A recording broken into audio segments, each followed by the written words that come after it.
ഇന്ന് കൊഴുപ്പച്ചീര അപ്പോൾ കൊഴുപ്പച്ചീര എന്ന് പറയുമ്പോൾ ഞങ്ങളുടെ ഈ നാട്ടിൽ കൊഴുപ്പച്ചീര എന്നാണ് പറയുക. നിങ്ങളൊക്കെ എന്താണോ പറയുന്നതെന്ന് വെച്ചാൽ ഒന്ന് കമൻറ്റ് ചെയ്തേക്കണേ, ഞാനത് കാണിച്ചു തരാം. അപ്പോൾ കൊഴുപ്പച്ചീര കൊണ്ടാണ് ഇന്നൊരു തോരൻ നമ്മളുണ്ടാക്കുന്നു. അതോടൊപ്പം തന്നെ ഒരു മത്തിപ്പീരി ഉണ്ടാക്കുന്നു. ഒന്ന് കണ്ടു നോക്കുക. വളരെ എളുപ്പത്തിലുണ്ടാക്കാം. നമ്മുടെ വീട്ടിൻ്റെ മുറ്റത്ത് പിടിച്ചതാ. ഇതാണ് കൊഴുപ്പച്ചീര എന്ന് ഞങ്ങൾ പറയുന്നത്. എന്താണോ നിങ്ങൾ പറയുന്നതെന്ന് കമൻറ്റ് ചെയ്തേക്കണേ. അത് കുറച്ച് പറിച്ചു കൊണ്ടുവന്നിട്ട് അത് നല്ലപോലെ കഴുകി വൃത്തിയാക്കി ചെറുതായിട്ട് അരിഞ്ഞെടുക്കുക. ഒരു ചട്ടിയിലേക്ക് ഒരു 2.5 സ്പൂണോളം കണക്കാക്കി വെളിച്ചെണ്ണ ഒഴിച്ചു കൊടുക്കുക. അതിലേക്ക് കടുക് ഇട്ട് കൊടുക്കുന്നു.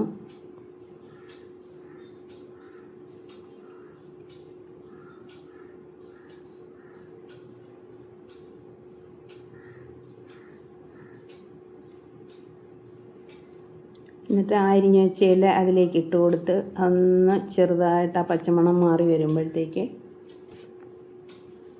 അതിലേക്ക് നമ്മൾ പുഴുങ്ങി വെച്ചിട്ടുണ്ടായിരുന്നേ ചെറുപയർ നല്ലപോലെ പുഴുങ്ങിയ ചെറുപയർ ഒരു 2 പിടിയോളം അതിനകത്തേക്ക് ഇട്ട് കൊടുക്കും.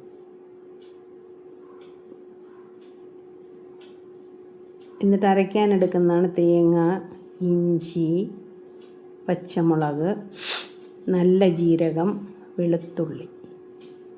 ഇത്രയും സാധനങ്ങളൂടെ ഒന്ന് ചതച്ച് അതിലേക്ക് ഇട്ട് കൊടുക്കണം. വളരെ പെട്ടെന്നാണ് അതിൻ്റെ പാചകം കഴിയുന്നത്. നമുക്ക് ചെയ്യാനും എളുപ്പമാണ്. ശരീരത്തിന് നല്ല ആരോഗ്യം തരുന്ന സാധനമാണ്. കുട്ടികൾക്കൊക്കെ കൊടുക്കാൻ നല്ലതാണ് കേട്ടോ. എല്ലാവരും ഒന്ന് ചെയ്ത് നോക്കണേ. കണ്ടിട്ട് ചെയ്ത് നോക്കി ഇഷ്ടപ്പെട്ടാൽ വന്ന് കമൻറ്റ് ചെയ്തേക്കണേ. അതിനകത്തേക്ക് നമ്മൾ കുറച്ച് മഞ്ഞൾപ്പൊടി ഇട്ട് കൊടുക്കുന്നു. എരിവിനായിട്ട് പച്ചമുളക് അരച്ചിട്ടുണ്ടായിരുന്നല്ലോ, അപ്പോൾ അതിന് പ്രത്യേകിച്ച് എരിവൊന്നും ചേർക്കുന്നില്ല. ആ ചതച്ചരപ്പൂടെ അതിനകത്തേക്ക് ഇട്ട് കൊടുക്കുന്നു.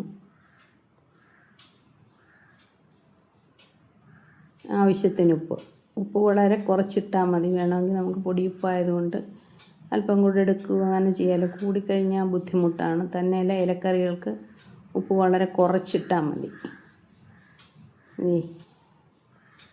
എന്ത് നല്ല ടേസ്റ്റാണെന്നറിയാമോ ആ കൊഴുപ്പച്ചീരയുടെ ടേസ്റ്റും പയറിൻ്റെ ടേസ്റ്റും.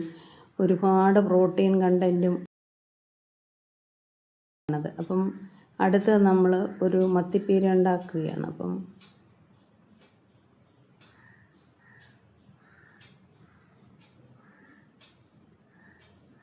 അതും വളരെ എളുപ്പത്തിൽ ചെയ്യാവുന്ന പാചകമാണ്. ഒരുപാട് നേരമൊന്നും അതിന് വേണ്ട.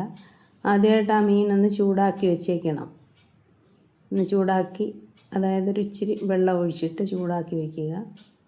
അത് കഴിഞ്ഞ് ഇതിനാവശ്യമായ അരപ്പുണ്ടാക്കുക. അരപ്പെന്ന് പറയുമ്പം കുറച്ച് തേങ്ങായും കുറച്ച് സവാള, കുറച്ച് ഇഞ്ചി,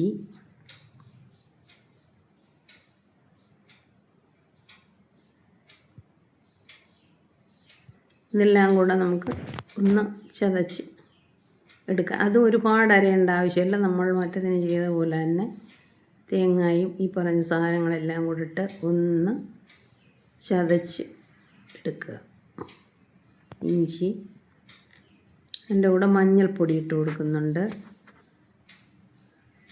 എരിവിന് നമ്മൾ പച്ചമുളകാണ് ചേർത്തിരിക്കുന്നത്. 2 പച്ചമുളക്. അത്രയും വേണ്ടാത്തവർക്ക് കുറച്ച് ചേർത്താലും മതി. ഇച്ചിരി എണ്ണ ഒഴിച്ചിട്ട് അതിലേക്ക് നമ്മൾ അരപ്പിടുകയാണ്. ഒരുപാട് എണ്ണയൊന്നും യൂസ് ചെയ്യുന്നില്ല. അവസാനം ഇതിൻ്റെ മുകളിൽ ഇച്ചിരി ഒന്ന് തൂവി കൊടുത്തിട്ട്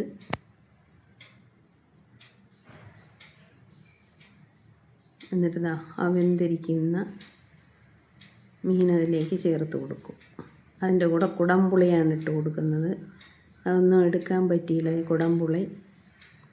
അതിനകത്തേക്ക് കറിവേപ്പിലയും, അവസാനമായിട്ട് കറിവേപ്പിലയുടെ കൂട്ടത്തിൽ നമ്മൾ ഇച്ചിരി പച്ച വെളിച്ചെണ്ണ. അപ്പോൾ ആ മണം നല്ലതാണ്. പച്ച വെളിച്ചെണ്ണയും കറിവേപ്പിലയും കൂടെ ലാസ്റ്റിൽ ചേർത്ത് കൊടുക്കുമ്പം അത് നല്ല ഒരു സ്മെല്ലാണ്. ഒന്ന് ചെയ്ത് നോക്കണേ. ചെയ്ത് നോക്കിയിട്ട് വന്ന് കമൻറ്റ് ചെയ്തേക്കണേ. രണ്ടും നിങ്ങൾക്ക് ഇഷ്ടപ്പെട്ട് കാണുമെന്ന് വിശ്വസിക്കുന്നു. ഒന്ന് ചെയ്ത് നോക്കൂ. Thank you.